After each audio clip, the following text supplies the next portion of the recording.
Welcome back to the Roadside Rescue YouTube channel. I'm Ernest and we're going to start doing tires. So I'm going to go ahead and, ouch. So I've gone ahead and got the cheapest tire machine I could find from Harbor Freight. This is about 50-60 bucks. And we're going to see if I can do the tires for this Jeep and the other tires I have laying around possibly with this. So I'll show you how this tool works and how you can save half the price of getting your tires mounted and balanced with one of these.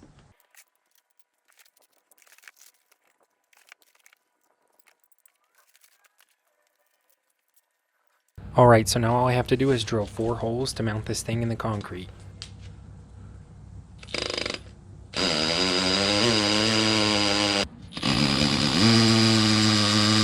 Alright, after using the wrong tools for a couple of hours, I tried putting in some wooden lugs and they just broke off in the hole, so I'm just going to stop with that. Alright, so I just got back from the hardware store where I bought some smack 'em in studs.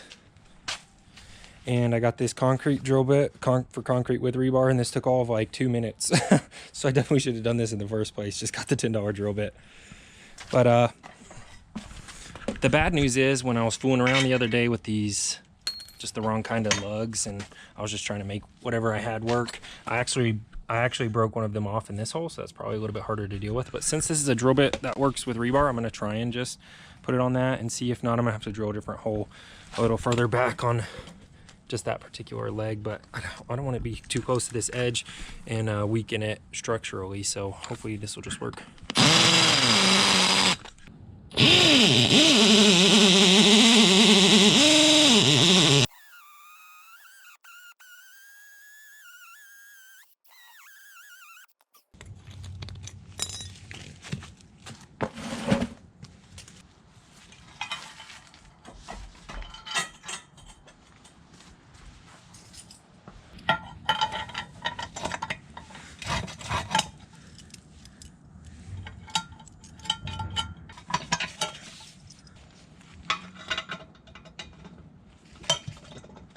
So this last one's crooked and that front one didn't go down all the way. I want them to be fully seated on the threads. So I'm going to take a smaller socket than this pin, because this pin widens, so I'm hoping these are reusable, but if not, whatever. And just tap it down like this instead of on that pin.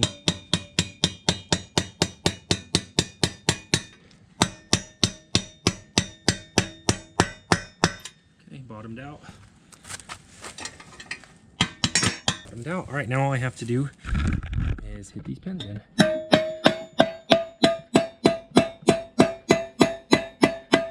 You know, that was so hard to hit in. I don't think these are going to be reusable.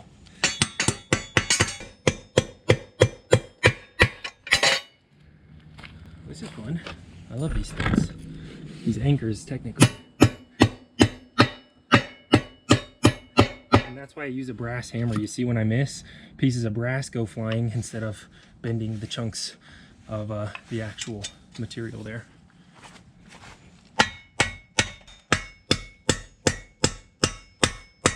Alright. And I think you don't have to tighten those down if you have your holes deep enough, but this one for sure needs to be tightened down.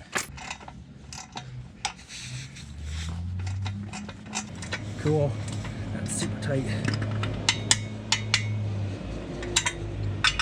Make sure all these other ones are tight and then we'll be done. I'm imagining they are, though.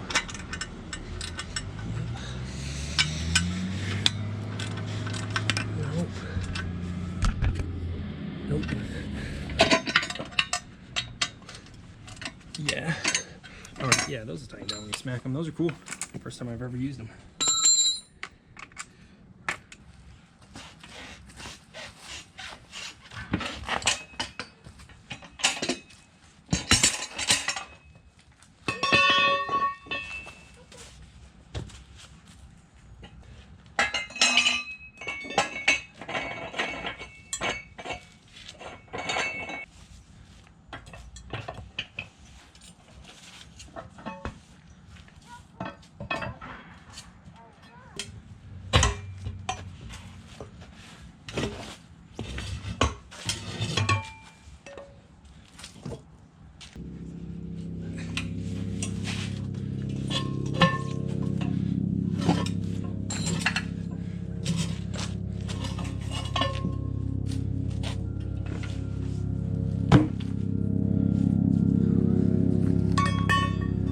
That's how it's done. I tried spinning it this direction first and I hit that tire weight.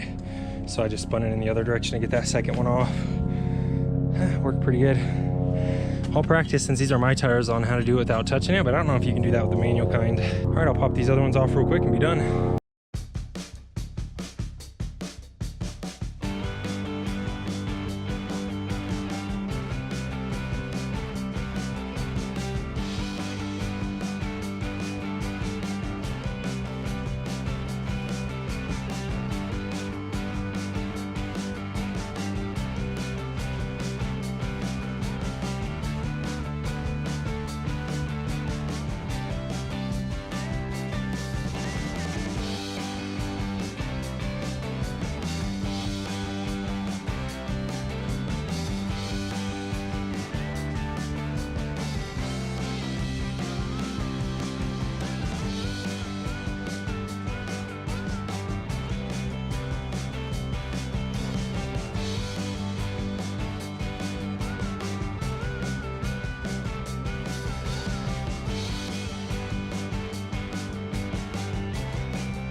All right, so this tire machine worked great.